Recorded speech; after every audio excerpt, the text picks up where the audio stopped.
Congressmember Ron Paul.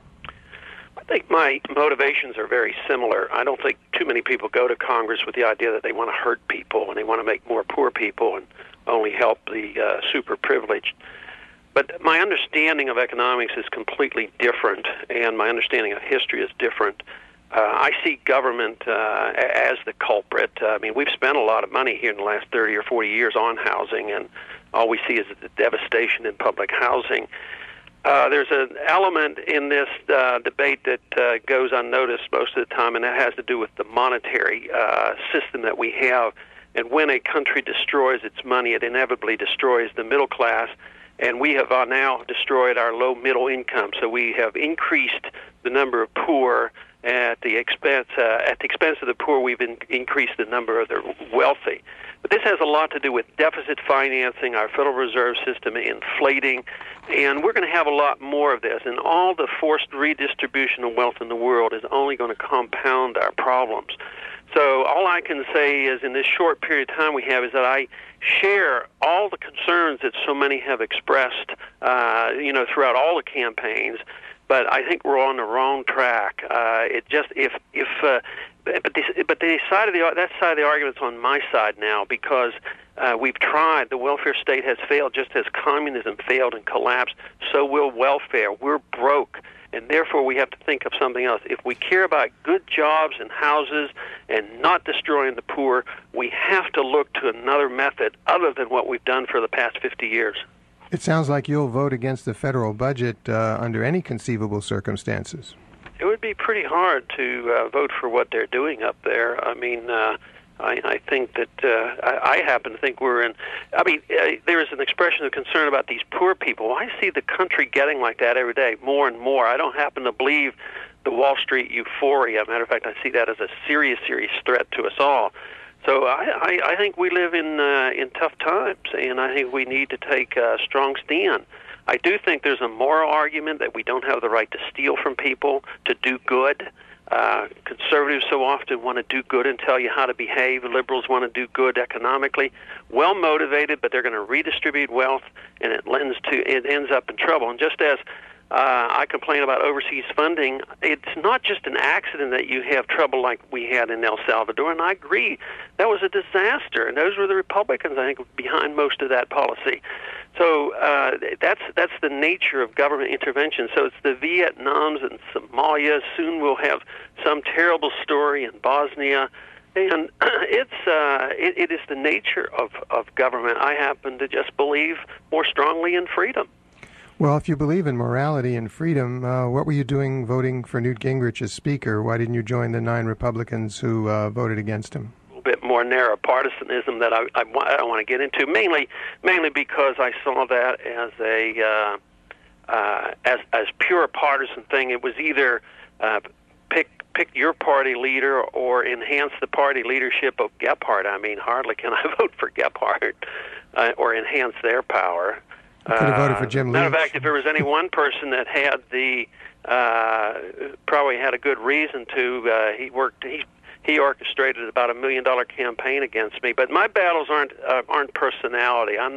That's not where my fights are. My fights are with the philosophy and with the principles of the Constitution, and not the narrow partisan bickering, which I think is a distraction from our real problem. Congressmember Jim McGovern, what are your plans and your vote for Newt Gingrich? Well, I mean, I didn't vote for Newt Gingrich because I don't. I mean, actually, the vote on disciplinary action against him. Well, look, I think all of us, should take the attitude that we're going to wait to read what the Ethics Committee final report is, and to wait to see what the Ethics Committee is going to recommend. I mean, look, I have very strong disagreements with Speaker Gingrich on philosophical grounds. I think his policies the last 2 years were wrong-headed and too harsh. But on the other hand, I think that all of us have an obligation to be fair. I mean, the Speaker has admitted wrongdoing. The Ethics Committee, which has been reviewing this case for 2 years, will finish its deliberations in a week or so, and then they're going to make a recommendation, and we're all going to have to judge whether that's a fair recommendation. I do not think that anybody in the United States House of Representatives, including Democrats, can take any pleasure in the fact that there is this ethical scandal going on, because I think it's a black eye in the institution. I think people outside of the Beltway don't sit around and differentiate between, Republicans and Democrats and this kind of stuff. I think they just think, oh, here's another scandal, here's another Washington mess, and they're frustrated because they elected all of us, notwithstanding our very different views on the issues. They elected us to go down and start working on issues. I mean, I campaigned not against Newt Gingrich's ethical problems. I campaigned, to expand educational opportunities for pension reform, to expand health care coverage to children and pregnant women, to fight to protect our environment. Those are the things that I want to be involved with. So I think we need to, make sure this whole thing is resolved in a fair and expeditious fashion, and let's get it behind us. I don't want this to turn into a personal partisan fight. I want us to be able to work together. There's some common ground amongst Republicans and Democrats. Let's try to move ahead on that agenda. But I just hope this doesn't turn into, 2 years of, these are Gingrich scandals, these are Clinton scandals, these are Gingrich scandals, these are Clinton scandals. Congress members, both Jim McGovern and Danny Davis, as progressive Democrats, what are you going to do about the complete shift to the right of the Democratic Party, often making it hard to discern it from the Republican Party? You have Gingrich saying it's the first time that Democrats voted for a Republican president. President Clinton, what he has handed down is what he plans to accomplish in this next year. It looks like very much a Republican agenda. What are you going to do about that, Danny Davis? Well, I think what I'm going to do is, and I hope that we don't get too bogged down spending all of our time talking about the Speaker and his problems or any other problems except the problems of the American people. I realize that the Democratic Party has been shifting more and more to the right, but I think that individuals like myself as well as others have a responsibility to keep on the table, to keep as part of the agenda. And, I hear lots of conversation, but I have not found any conversation yet that has demonstrated to me that one of the problems in this country is not the fact that so many people are not productive, that people are not working, that people are not a part of what is taking place. And I'm going to keep pushing what I would call a progressive agenda.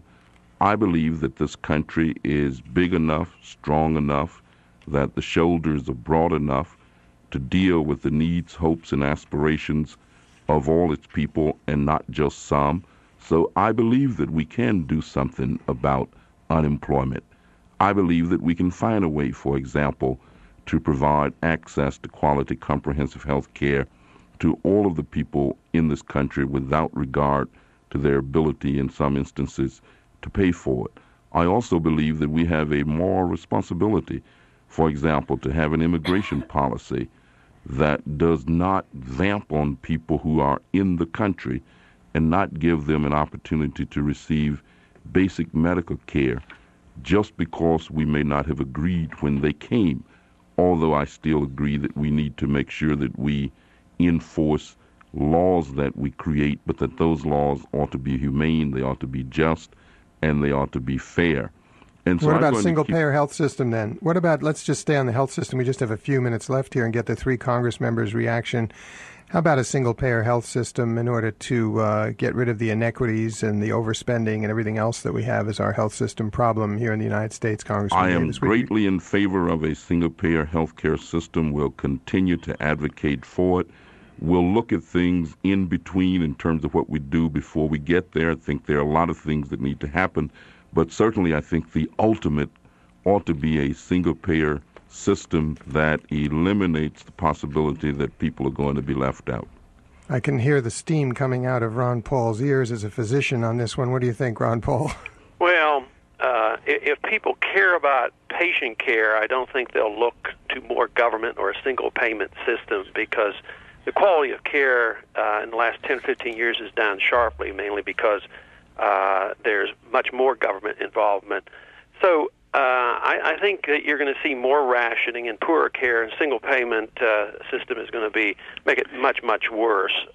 So if you want to look to the former Soviet system or some other socialist system where people wait in long lines, I mean, we go to that. But Ron Paul, we have to wrap up, I'm sorry to say, and I just want to get one word in from Jim McGovern on the issue of single payer. Yeah, well, let me just say that we don't have 5 seconds. We don't need to be like Canada or the Soviet Union. We're the United States of America. I mean, we're the only industrialized nation in the world that doesn't guarantee every single person health care. We should be ashamed of ourselves. We can be better. We can, we can come up with a solution here that preserves quality care, that doesn't ration health care. Congressmember Jim McGovern, I see you're going to make a good politician. You've managed to stretch that 5 seconds. Thanks very much for joining us, Congressmembers Jim McGovern, Ron Paul, and Danny Davis. Democracy Now! Is produced by Dan Coughlin, our executive producer Julie Drizzen, Ken Mason, our engineer. Special thanks to Stephanie McGrumman and Patricia Guadalupe. I'm Amy Goodman. Thanks for listening to another edition of Pacifica Radio's Democracy Now! And thanks very much to Larry for spending this few minutes, this hour with us.